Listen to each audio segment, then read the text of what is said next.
You probably think you've heard every scary, we went on vacation to a cabin story ever told, but I promise you, you've never heard anything like what happened to my wife and I.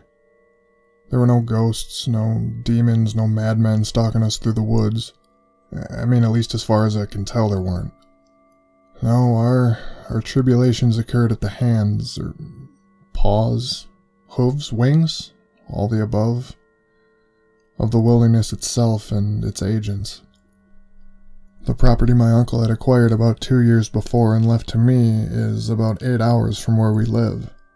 As we neared the location Google Maps had directed us towards, a drive through a sprawling set of dense woods eventually led us to a large clearing, at the center of which is something of a small hill that slopes down on all sides, and at the top of it is the cabin, situated not dissimilarly from a castle. It was, needless to say, more than either of us had been expecting. It's not a mansion, mind you, but we were anticipating a typical, cabin or a cottage, not what stood proudly atop that hill. It is a cabin, yes, but this cabin is closer to a traditional house than not. As soon as I laid eyes on it, it became evident that this place hadn't been intended as a place for my uncle to visit, but rather the wooden castle he would retire to. Or it would have been, if not for the heart attack that took him at only 57. Surrounded on all sides by lush green grass that meets what looks to be endless tall trees, this place is the definition of isolated.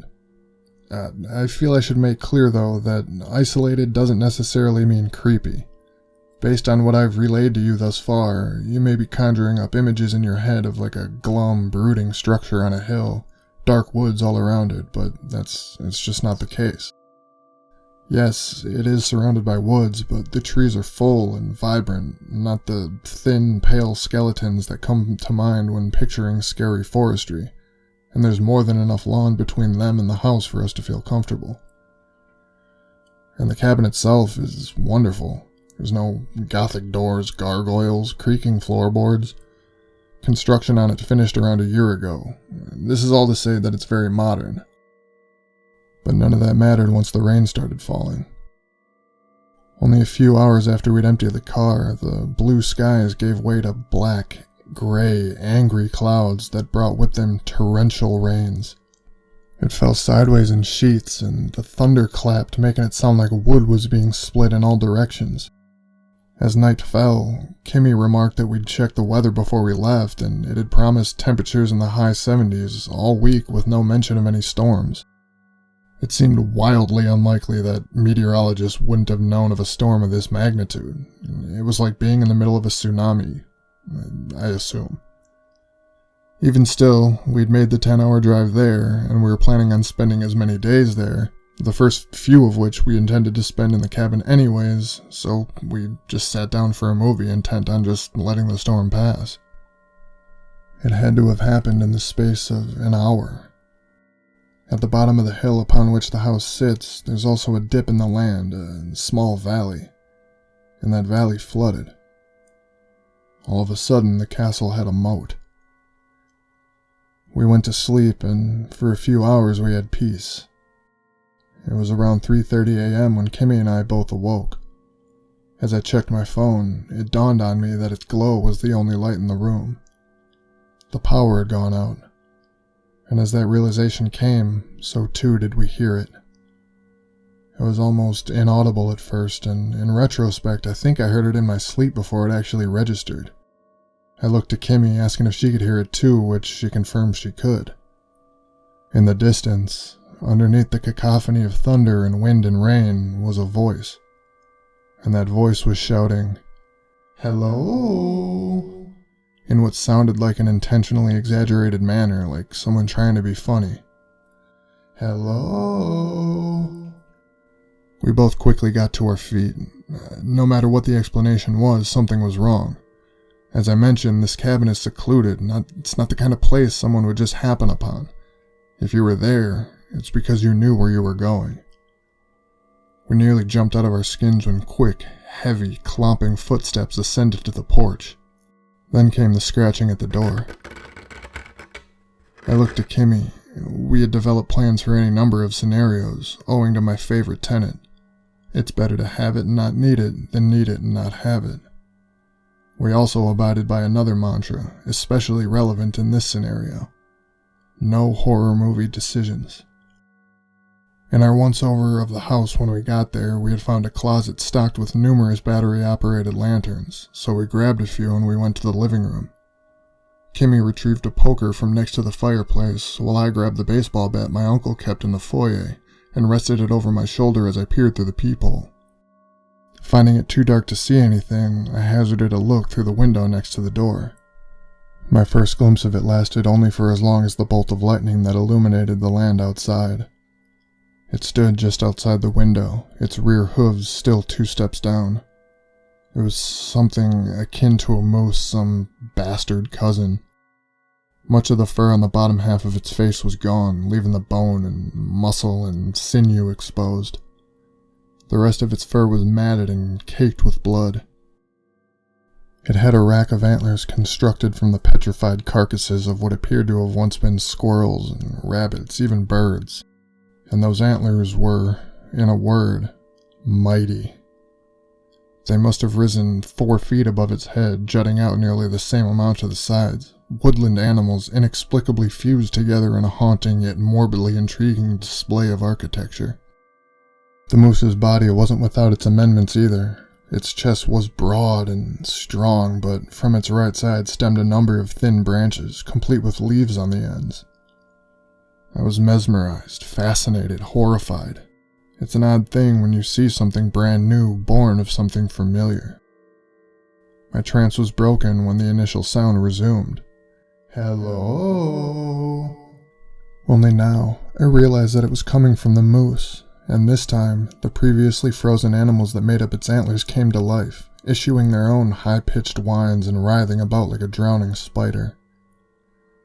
I hurried Kimmy to the guest bedroom in the rear of the cabin. In the closet sat a 12-gauge shotgun and several boxes of ammunition. "What is it?" Kimmy asked as I got the gun out and loaded it. I honestly have no fucking clue," I replied. Outside, the sounds of the moose continued, only to be met with a response from somewhere outside the bedroom window, although this noise was decidedly less alarming in and of itself. It was the sound of a crow, followed closely by a second. In the anxiety of the moment, both sounds seemed to occur at once, but I soon realized that they weren't simultaneous.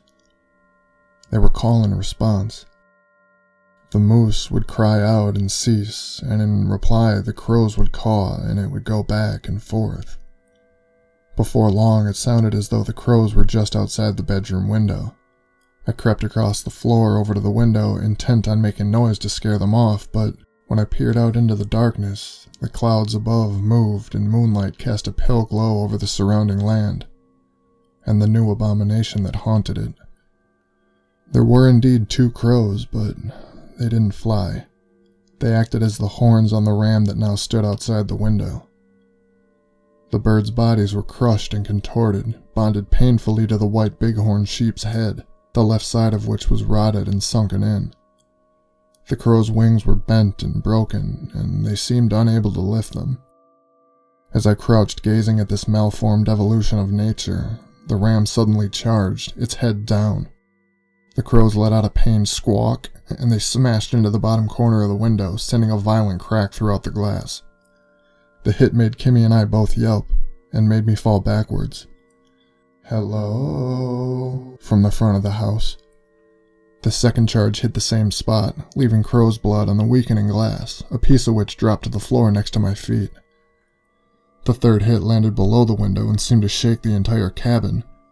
With that third smash, the cawing dwindled to a weak proclamation from one of the crows, and nothing at all from the other. This time the ram backed up, readying itself. As my eye unintentionally fixated on the mangled, bloody crows atop the rotting ram's head, I said to Kimmy, "Cover your ears tight." In my periphery I saw her oblige, and then I readied the shotgun. I'd never fired one before, but I figured with a gun that size from that range, even if I missed, I couldn't miss. I aimed the gun downwards, and though it was only a second or 2 at most, it felt like an entire day went by in slow motion as the crow/ram barreled towards me. I timed it as best I could, and just as the dead crows hit the glass, I pulled the trigger. It sounded like a bomb went off. Immediately my ears rang, and it took me a moment to get my bearings. When I did, I realized that I was being sprayed by the sideways rain that was now coming into the bedroom. On the ground outside the window, the ram with crows for horns lay dead, the entire left side of its face eviscerated, leaving, ironically, only the already rotted side intact. Out front, the moose still called out, "Hello," and all around us the thunder rumbled. "What the fuck is happening?" Kimmy yelled out over the howling wind ripping through the shattered window. I had no answer, so I didn't try to offer one. Instead, I hurried over to her and grabbed her hand, leading her out of the bedroom and down the hall. My idea was to find an opportunity to try and kill the moose, having no idea even if the gun I was carrying was capable of taking down such a massive animal. But before we reached the end of the hallway, we watched as its gruesome antlers smashed through the window next to the door. The "hello" filling the foyer and traveling down the hall. The noise then suddenly halted, leaving only the heavy wind and the flood of rain coming through both the broken windows. But that didn't last long. The din was soon accompanied by a sound that stopped us in our tracks and terrified us more than any of the others. A hiss. We stood in place, listening, trying to ascertain the origin of the new noise, but it made itself clear after only a moment. In the light cast by the lanterns in the living room, we saw it slither out from the room we'd been in only a minute prior. A snake, at least 4 feet long and larger around than the top end of a baseball bat. It slithered to the center of the opposite end of the hall from us and curled up, circling around itself, then rose its head like a cobra about to strike. It stared at us, emitting its rattling hiss, and then it barked.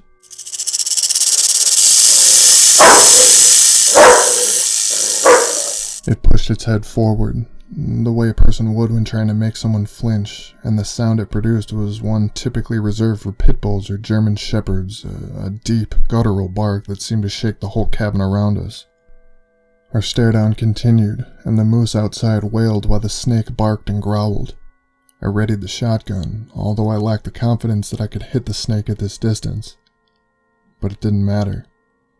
The snake, which already had its head risen, rose even taller. Its long, thin silhouette somehow stood nearly to the ceiling of the cabin. And then its legs sprouted.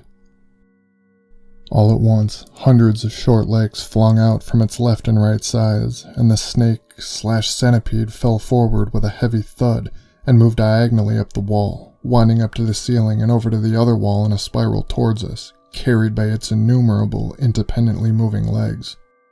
I fired a shot, hitting only a framed picture and bursting the drywall behind and around it into splinters. My ears rang as I pushed Kimmy to the right and into the bathroom, slamming the door behind us. Kimmy turned on the lantern I had placed on the back of the toilet as we heard the chittering of the 1,000 legs on the wall reach the door.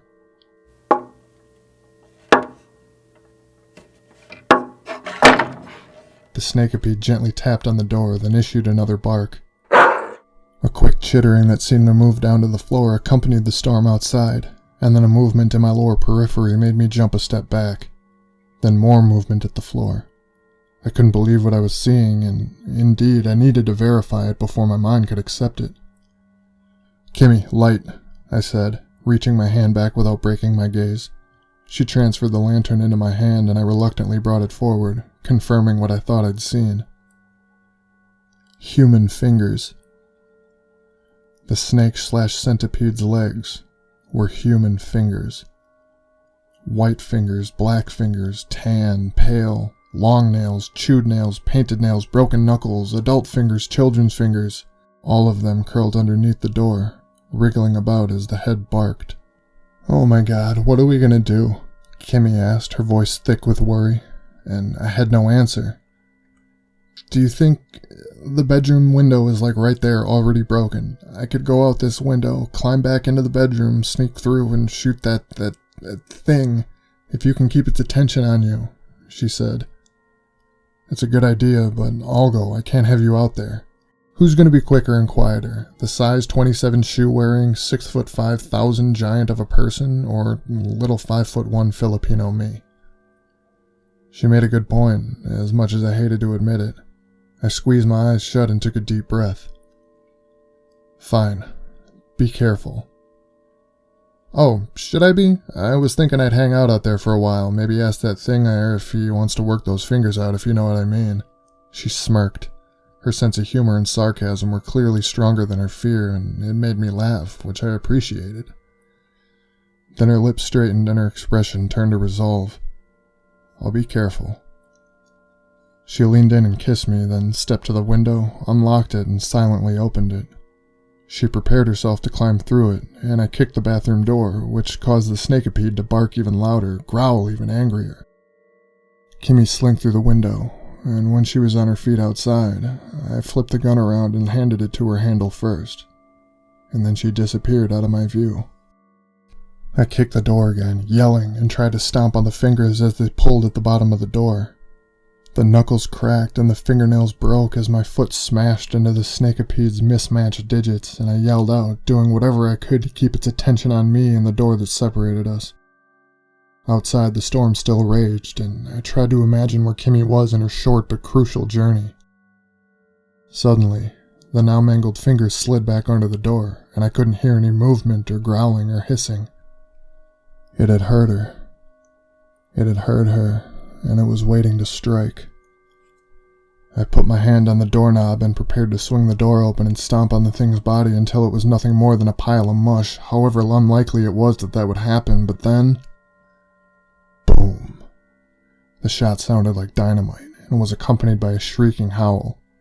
Then I heard Kimmy rack another round into the shotgun, and after another boom, the shrieking stopped.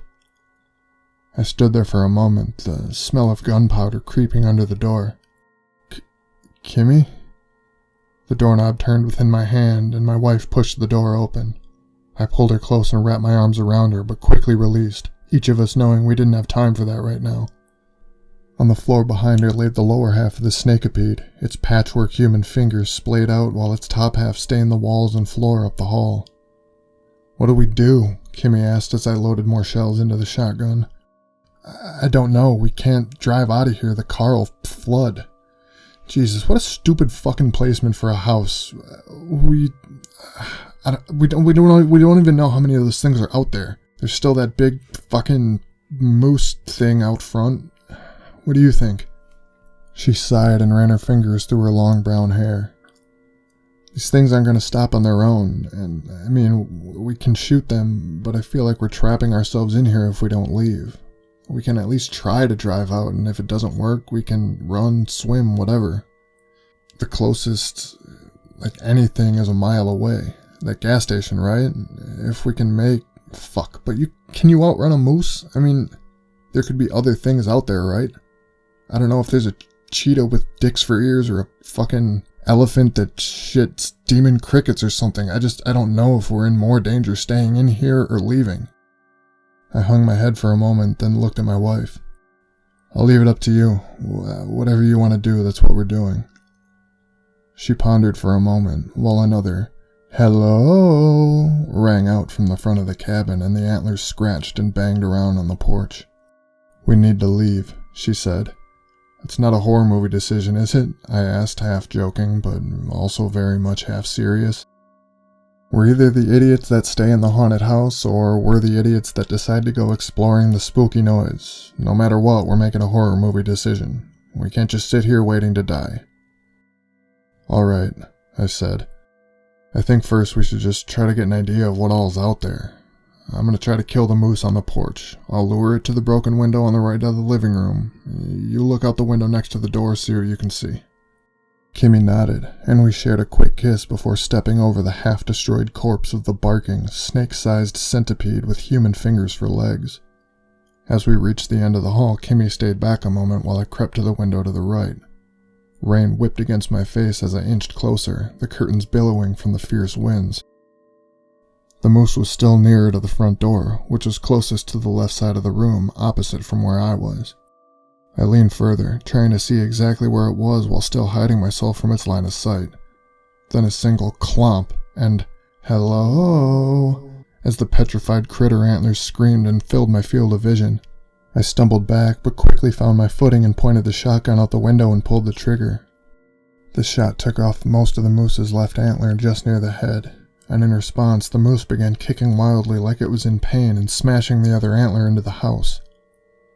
Not wanting to waste time, I racked the shotgun and aimed more to the left, hitting the side of the moose's face, sending it toppling to the floor of the porch. It moaned and kicked its legs, the left side of its face a mess of fur and viscera and shattered skull. "You got it!" Kimmy yelled out, and I ran over to her. "Did you see any more of them out there?" I asked her. I don't think so, but it's so dark, I have no idea." "Keys. I need the keys." I suddenly remembered that they were in the master bedroom. "Come with me." I took her hand and led her back down the hall, turning into the first room on our right and stopping in my tracks, with Kimmy nearly running into my back. What is it?" she said, her voice filled with worry. In the far corner of the room, closest to the side of the bed where Kimmy was sleeping, was a massive cocoon. It began at the ceiling and came down to past the middle of the wall, and it was pulsing. Like a heartbeat, it swelled and depressed rhythmically, and even in the darkness I could see the innumerable, quarter-sized spiders crawling all about it. Spiders are my biggest fear, and this sight nearly crippled me. I felt them crawling all over me, despite none of them actually being on me. I felt them under my clothes, in my hair, under my skin. Kimmy leaned over and saw it, whispering a quick, "Oh my God," then asking where the keys were. I pointed to the nightstand on the side of my bed, and my wife stepped around me. I know I'm a bitch for letting her go in that room instead of me, but I physically could not bring myself to step further into that room. The crippling terror alone rendered me unable to venture in any further, but that, coupled with my mind not being able to process how the cocoon had been erected so fast, meant there was no chance whatsoever. We had been sleeping in that room 5 minutes earlier. I suppose it could have been forming while we slept, and in the anxiety of being woken up by the moose not noticed it, but that hardly seemed likely. Kimmy took careful, quiet steps into the room as the cocoon breathed, never once breaking her stare at the dry, palpitating pustule in the upper corner, the spiders on which made it look as though it were all squirming. She lifted the keys off the nightstand almost silently, but as she backed out, something jutted out of the cocoon, stretching the skin-like material of which it was made out like a narrow tent. Then whatever it was receded, then poked back out again in a different spot, then receded again, and repeated this yet again. And then as Kimmy and I turned to leave the room, the cocoon burst, sending the spiders that covered it falling to the ground like thick black raindrops, and allowing that which grew inside it to stretch out. I only got a brief glimpse of it in that moment, but the thing that emerged from the cocoon had what I presumed to be 8 legs, each being that of a human, and, like the snakipede, of varying size and race and condition. It seemed like slow motion as I turned around and lost sight of it while it crawled out of the cocoon and onto the floor. "Go, go, go!" I yelled, pushing Kimmy ahead of me and following quickly behind as we bolted down the hall, into the foyer, through the front door, and out into the storm. I slammed the door behind me, and as we took the few steps across the porch to the stairs and then down them, there was a loud thud from behind us. The thing from the bedroom was very close behind. The dead moose to our right had made its exaggerated "hello" noises. The snakipede had barked. The ram had made its noises from the crows fixed atop its head. But the spider creature behind the door emitted a sound that sends chills down my spine even just thinking about it now.